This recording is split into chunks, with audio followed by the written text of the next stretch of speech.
इन जुड़े हुए हाथों को देखिए, ये वोट मांगने के लिए हाथ नहीं जोड़े गए हैं, ये हाथ जोड़े गए हैं अपना हक मांगने के लिए। अगर आपको अच्छा लगता है सुनने में तो कह सकता हूं आपसे भीख मांगने के लिए कि हमें उजाड़ो मत। इस वक्त मैं सतवारी में हूं, फिर एक आदेश आया है, आज ही खाली कर दो, कल से कार्रवाई शुरू होगी। ऐसा लगता है किसी जालिम राजा ने आदेश दिया हो अपनी प्रजा को। इस वक्त मैं सतवारी में हूं, ये मुद्दा बहुत पुराना है। मेंबर पार्लियामेंट के इलेक्शन से पहले ये गरमाया था, हमने इस पर रिपोर्ट भी की थी। सतवारी लेन पे जितने भी दुकानें हैं उन सब को यहाँ से हटा दिया जाएगा, इन दुकानों को तोड़ दिया जाएगा, रोड का सड़क का चौड़ीकरण करना है। इन लोगों ने विरोध प्रदर्शन किया और उसके बाद सब कुछ होल्ड पे चला गया।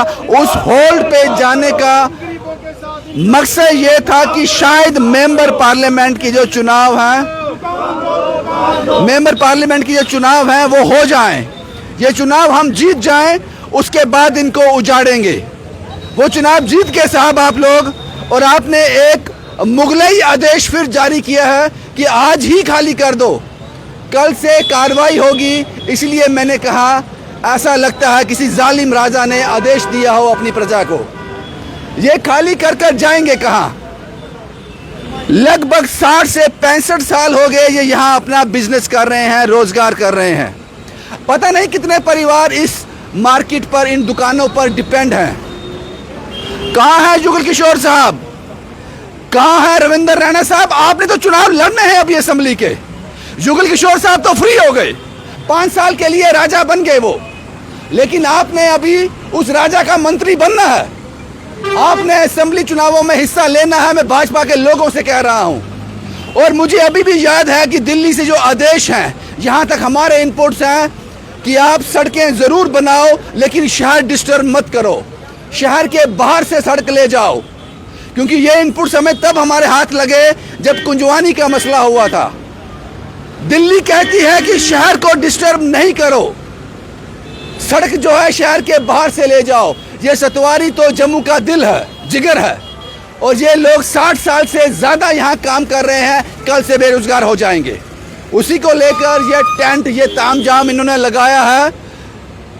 मैंने कहा कि आपसे हाथ जोड़कर, वो लोगों आपने देखा, हाथ जोड़कर वोट नहीं मांग रहे, गुजारिश कर रहे हैं, अपना हक मांग रहे हैं। अगर आपको अच्छा लगे तो ये मैं कह देता हूं आपसे भीख मांग रहे हैं कि हमारे बच्चों की रोजी रोटी मत छीनो। वो सियासतदान कहां है, सबसे पहला सवाल ये है। अब इन लोगों से बात करते हैं। क्या नाम है सर आपका? मेरा जितेंद्र सिंह लकी। जितेंद्र सिंह जी, क्या आदेश मिला है इन लोगों को?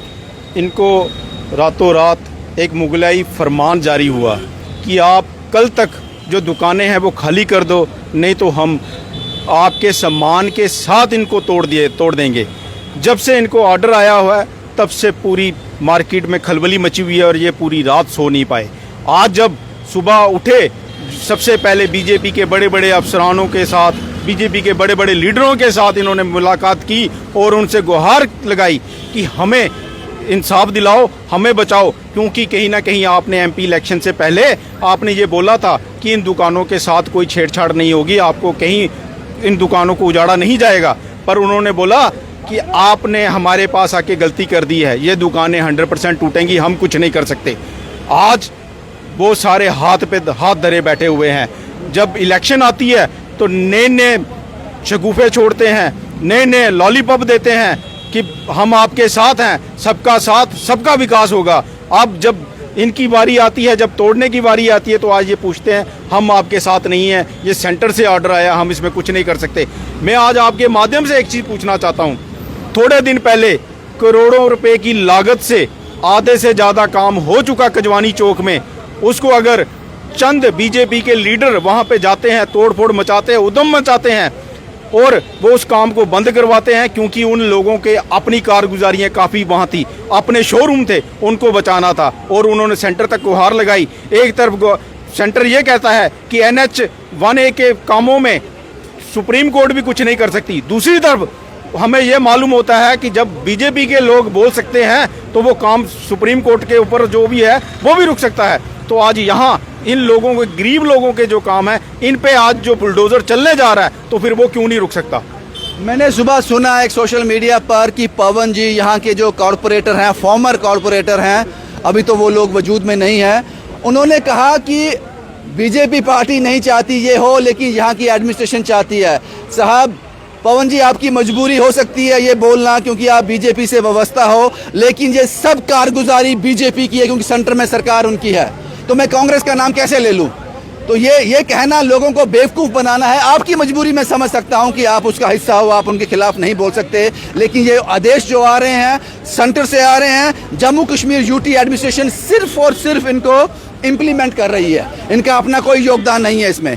आपका नाम क्या है सर? विक्रांत शर्मा सर। किस चीज़ की दुकान है आपकी? सर ये रेडीमेड की संजय गारमेंट। कब से कर रहे हो? सर ये मेरे को तो हो गए कम से कम भी, खुद कर रहे 25 साल। उससे पहले बड़े भैया, उससे पहले दूसरे भैया। और क्या अर्निंग है, कमाने का सिलसिला? कुछ नहीं सर, कुछ नहीं सर, एक ही बस यही दुकान है। अगर गवर्नमेंट चाहे तो हमारे आके चेक कर सकती है कि इसके अलावा हमारे पास और कोई साधन नहीं है। दुकान तो जाएगी, उसके बाद करोगे क्या? उसके बाद फिर जहर खाएंगे, सरकार दे देगी तो ज्यादा बेस्ट है, नहीं तो खुद खाएंगे, इसके अलावा और कुछ नहीं। अब हमारी कोई हल नहीं है, कोई कुछ नहीं है। कल ये रात को आते हैं, रात को आके यहाँ पे ये नोटिस लगा के चले जाते हैं कि मतलब कि दुकानें 2 दिन तक खाली करो। हालांकि ये दुकानें म्यूनसिपैलिटी ने खुद ही बना के दिया हमें, बाकायदा हमारे पास 1966 से लेके आज की डेट के इस महीने का हमारे तक किराए की रसीदें हैं। हमने इस महीने का किराया भी दिया इनको। आज से 10 दिन पहले ही हमारे पास आए थे, कह रहे 3 महीने का आपका किराया पेंडिंग है। हमने 3 महीने का किराया भी इनको पेंडिंग दिया। 10 दिन पहले आए थे? 10 दिन पहले, ताकि उनको पता चल गया होगा कि अपना वसूली तो कर लो। अब ये म्यूनसिपैलिटी वाले कहते हैं कि हम कुछ नहीं कर सकते, डिस्ट्रिक्ट साहब ऑर्डर निकालेंगे। म्यूनसिपैलिटी क्यों नहीं करेगी? म्यूनसिपैलिटी सब कुछ, म्यूनसिपैलिटी किराया ले रही है, हमारे मतलब की रहन सहन उनके साथ है, म्यूनसिपैलिटी के साथ सब कुछ। इस दुकान के अलावा कोई और हल नहीं है? आपका नाम क्या बाजी? मेरा नाम राकेश कुमार है। हमारी आगे दुकान है, स्वीट शॉप है। कोई साधन नहीं है। कब से कर रहे हो? जब से हो संभाली है, 60 साल उम्र है मेरी। पिताजी के टाइम से कर रहे हैं, पहले हमारे फादर साहब कर रहे थे। आज हम दर हैं, ना घर के रहेंगे ना गार्ड के रहेंगे। लोन लिया है, होम लोन लिया है, किस्तें कहाँ से देंगे? आज दुकान जाने दो, बैंक वाले घर को कब्जा कर लेंगे। जब उनकी किस्त नहीं पहुंचेगी तो वो तो करेंगे। ना हमारा घर के रहे ना गार्ड के रहे, और विकास के नाम पे जो हमारा विनाश हो रहा है ना, ये सहा नहीं जा रहा। बहुत ज्यादा विनाश हो रहा है सब लोगों का। मैं अपनी बात नहीं कर रहा हूँ। हाथ भी तो मजबूत आप लोगों ने किए थे, आप लोगों ने हाथ मजबूत किए थे। 40 फैमिलियां हैं जो इस टाइम सब दर है, और 40,000 50,000 किसको मिल रहा है ना, एक रेडी में लगती, और रेडी पुलिस वाले लगाने नहीं। कितने पैसे दे रहे हैं मुआवजा? किसी का 40,000, किसी को 50, किसी को तो प्लानिंग की है 50,000 कहाँ इन्वेस्ट करना है? वो इन्हीं को देंगे ही इन्वेस्टमेंट। हमने कहा करना 50 का बनते का है आजकल। आज की डेट में 2 बच्चों को स्कूल में पढ़ाना और ट्यूशन पढ़ानी हो, 25,000 रुपये खर्चा है। सरकार कहती है कि पैसे की कमी नहीं है। गडकरी साहब कहते हैं ना, चैनल पे कहते हैं, मीडिया में कहते हैं कि बहुत पैसा है। बोलो चाहिए क्या? हमारे लिए इनके पास कुछ नहीं है। घुसपैठियों के लिए फिर कोई रहमत है इनके पास, हमारे लिए नहीं। शुक्रिया बाजी। कुछ और लोग भी हैं। आपका नाम क्या है सर? संदीप गुप्ता जी। संदीप जी, कौन सी दुकान है, किस चीज़ की दुकान है? मेरी ये साइकिल की दुकान है सर। कब से कर रहे हो? कोई 17-18 साल हो गए करते हुए। पहले रेडीमेड का काम था। सोचा है कुछ आगे क्या करना है? सर क्या करना है, सबको पता है क्या करना है। उसके बाद जब दुकान नहीं रहेगी, दुकान के ऊपर लोन है, वो तो बैंक वाले लेंगे। जब फिर मकान भी नहीं रहेगा तो सबसे अच्छा तरीका इधर सुसाइड है, और कुछ है ही नहीं है इधर। इन्होंने तो बड़े आराम से बोल दिया दुकानें खाली कर दो। पहले हमें आश्वासन मिलते रहे हैं, सबने बोला। आपने भी पहले इंटरव्यू लिया था, इन्होंने उस वक्त भी उन्होंने कहा था नहीं हटने देंगे। नहीं, उन्होंने ये बोला था कि दुकान के बदले दुकान होगी, या आपको इधर से ही बसाएंगे, हम कुछ भी करके आपको यहाँ पर उठाएंगे नहीं। उन लोगों से मिलने की कोशिश की जिन्होंने कहा था? हर जगह जहाँ भी हम जा सकते थे, ऐसी कोई जगह नहीं है जहाँ पर हम नहीं गए। हर जगह गए हैं। रविंद्र राणा की भी उन्होंने भी बोला था कि नई बस्ती का बाजार जो है उसको कुछ भी नहीं होने दूंगा। एक नेता है जो काबिल है जम्मू में, देवेंद्र सिंह राणा, उससे मिले? वो भी आज के इधर से जा चुके हैं। क्या बोला उन्होंने? उन्होंने यही बोला था, आश्वासन दिया था कि हम देखेंगे। इस बार गए उनके पास? अभी गए उनके पास? अभी उनके पास नहीं गए, अभी उनके पास नहीं गए। मैं जम्मू कश्मीर यूटी एडमिनिस्ट्रेशन से एक गुहार लगाता हूं, ये दुकानें तोड़ दीजिए, इनकी कोई दिक्कत नहीं है, लेकिन एक नया रूल निकालिए कि 70 साल तक आप नौकरियां, सरकारी नौकरियां देंगे जम्मू के लोगों को, खासकर सतवारी बेल्ट को। 70 साल तक आप एज रिलैक्सेशन दे दें, क्योंकि इसके बाद इनके पास ऑप्शन नहीं है कोई, वो करना पड़ेगा आपको। और ये हैरान कर देने वाली बात है, रोजगार आपके पास है नहीं, और झूठ आप इतना जबरदस्त बोलते हो कि सच भी शर्मा जाए, क्योंकि आपने कहा था एमपी इलेक्शन से पहले, केंद्र में सरकार बनाने से पहले यहाँ के नुमाइंदों ने कहा था कि हम इनको दुकान के बदले दुकान देंगे और कोशिश करेंगे कि जो स्कूल है बिल्कुल सामने उसका लैंड जो है उसको भी ऑक्यूपाई किया जाए।